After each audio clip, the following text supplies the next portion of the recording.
Pirmadienio rytas, važiuojame treniruotės. Šiandien važiuosiu su gatviniais sliekais, nes labai pagailo praeitą treniruotę vasarinių padangų, kurios jau tokias sausau, nebent kitą sezoną vasarą ant galo. O šitos padangos taip ir visą vasarą pragulėjo nepanaudotos. Tai pats laikas bus. O, ką mes čia matom? Turbūt irgi važiuoju treniruotės, 10 numeris. Ford Fiesta. Žiūrėsim, kaip jai seksis. Gal Fiesta bus daugiau.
Na ką, baigėm treniruotės. Štai su kokiam padangom važiavom. Ir manau, kad pasiteisino važiavimas su tokiom padangom. Jeigu temperatūra pliusinė, dabar +6, kaip pradėjom. Dabar kažkur tai +8. Ne tai stipriai nusidėvėjo, kaip paprastas vasarinės padangas. Gale važiavom su žieminiam,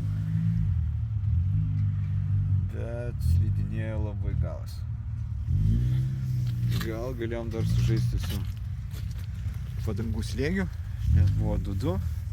Faktiškai reikėjo kokios 1.8 ir tada būtų sukibimas geresnis, bet matau, padanga dirba iki vos ne šitos vietos. Na, nepamirštam dėti laiką ir būtų smagu, jeigu pasiektumėt mano kanalą.